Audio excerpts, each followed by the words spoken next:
Man, I'm just having a busy day. Anyways, got a little late to posting this one. I tried to post these piloting guides the moment I post the vehicle in question. However, in this case, suffice to say, I've been tied up, so I had to come back to it later. I'm here after lunch, and I'm probably have to run a little towels here to the washer. But what's important is you have just downloaded the Dullahan, or you're about to. One of the two. Anyways, the Dullahan is a recent piece. Literally just tested today. Made some improvements, some bug fixes, etc.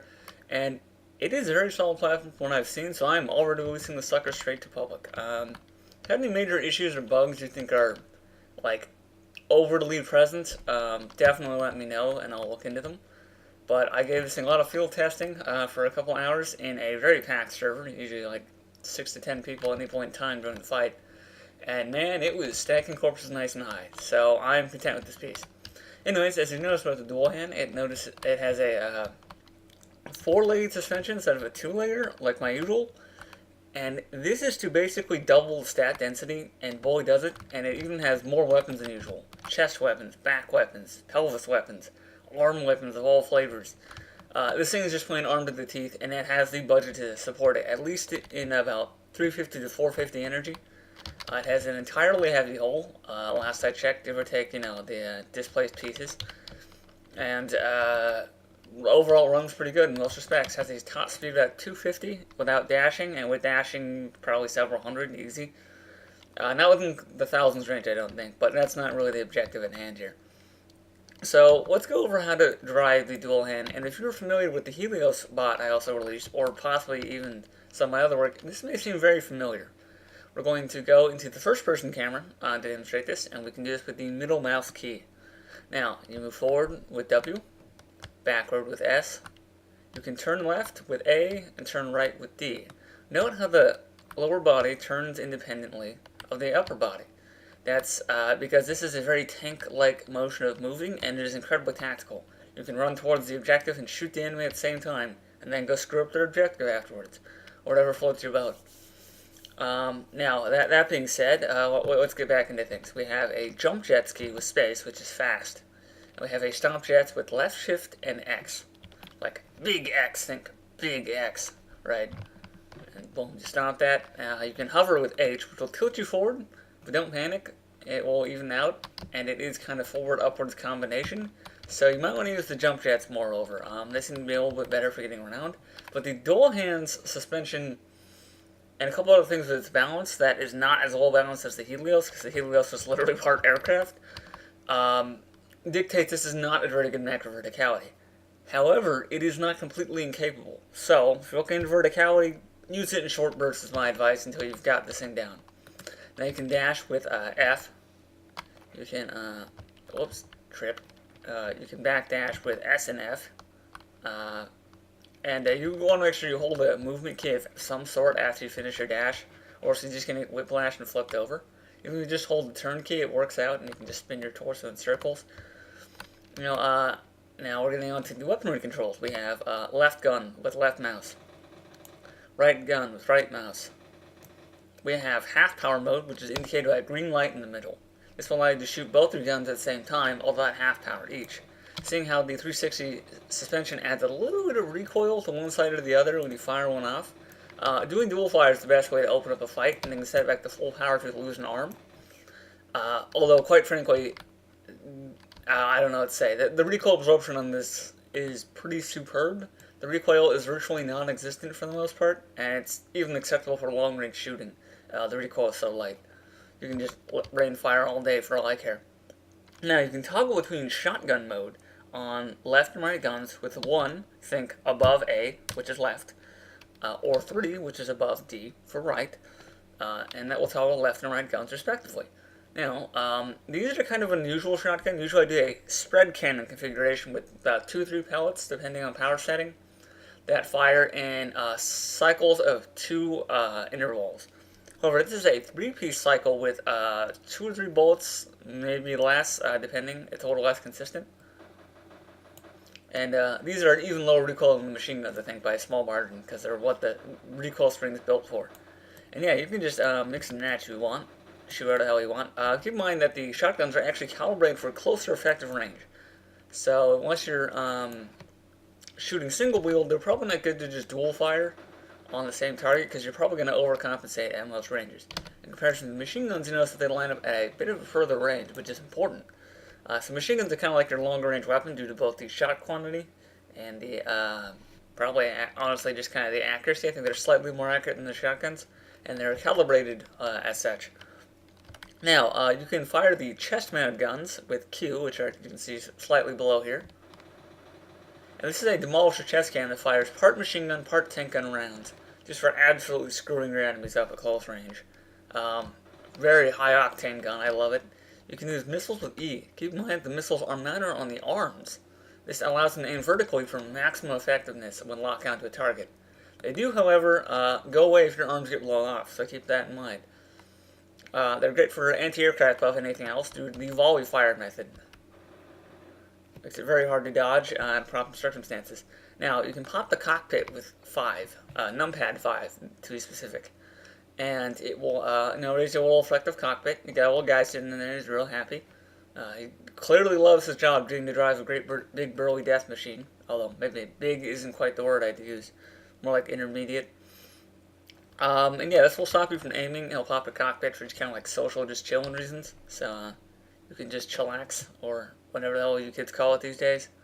Intentionally sounding older than I am.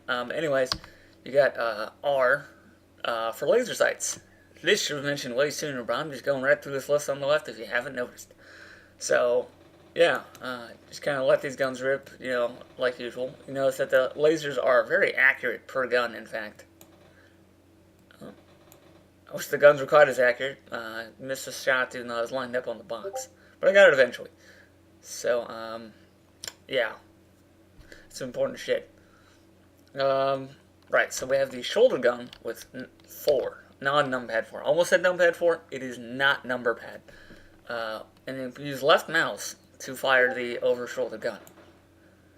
So, what's important to note is that if you have shotgun on, this also combines with left mouse. So you'll fire both at the same time and your guns will get overloaded and kind of short out and really arrhythmic. So make sure you turn off left shotgun if you have it on before you use the shoulder cannon. This is an unusual weapon for shooting at large targets at medium range usually. It's kind of a lot of fire. I need to calibrate the laser better because it doesn't really match up with the guns, which is funny because they're both lined up straight. It's a matter of perspective actually, which is exactly how the normal lasers tilt so accurately when they're not even lined up that accurately. So I'm going to have to fix the accuracy in a bit. I may never get around to it. I'm not going to lie. It's not really that important. Usually verticality is the least important element in these guns shooting. I just lied, but you can still rain down fire pretty consistently due to the high rate of fire. Finally, you have the pelvis gun with V. This will aim your lower torso where you're looking, and it will fire some pretty high octane rounds. These are like 250 damage a shot, and like 2 per volley or something. Maybe I have that the other way around. Maybe it's 250 damage per volley and like 125 a shot. But anyways, these are your haymaker rounds. These will absolutely destroy anything you hit with it. It's ungodly powerful compared to most of the guns because it spans most length of this very long pelvis. This is not a toy. It does aim a little slower than most things, as you clearly can notice, and it does not account for elevation like the chest guns, so it's only good against ground-based targets. However, if they sit there and they take it, you will rack in the damage, I guarantee it. Next we have 9 for the shield module. This is a little less blinding than the Helios, but still a little bit blinding. This is a 2-piece module, so you can actually use full attacks with any arm without disrupting the shield. If you need more than 2-piece shield, you can push 0. This will engage the heavier shield, and you can combine them for no reason. But 0 will activate all 6, even if 9 isn't on. So just keep that in mind. Finally, we have swords with T. These will stab things with a lot of damage. About 4 swords in each arm, no amps. But you don't really need amps to just kind of, broad spectrum stab people. And I recently made a modification, so you can just kind of dash forward with F, and it will just stab shit. Like that. And it would just absolutely run it over and crush it. Which is nice. And there's also Y, which is Pikes mode. Half the power, 3 times the range roughly, maybe even closer to 4. Closer to 4, yeah, I could say. 8 versus 32. It's 30 length specifically. Right, and finally we have center lane. with left shift. In fact, I think I might have an update bug from closing on a server earlier. I could have sworn I installed the gyro lock, but we're going to check for the gyro lock anyways. Oh yeah, gyro lock is there. Okay, so with left shift, you can center the legs, yeah. Oh yeah. Sorry, page 2, I'm a jackass. Yeah, you can center the legs with left shift. Unlike the Hughes, which centers the gun to the legs now center to the gun, which is incredibly handy for doing precise maneuvers in close quarters without having to think about it or account for kind of like, like the left-right bob you get, like a lot like real driving for probably very similar reasons. And, right, finally, rotator S dislocated. I call bullshit. Anyways, you can go and push numpad 0. This will lock your guns vertically, but not horizontally.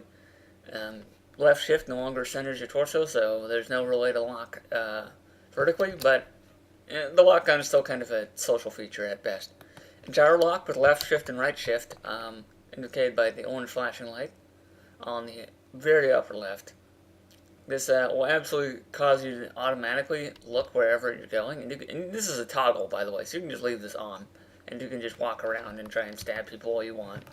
Make stabbing real easy, like, hey, you random dataless on the ground, I'm gonna stab you.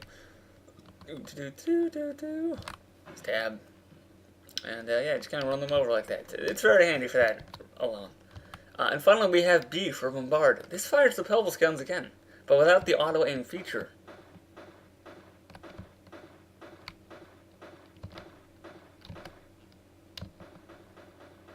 Yeah, I don't think I installed it away properly. So this is actually just firing one huge volley with B.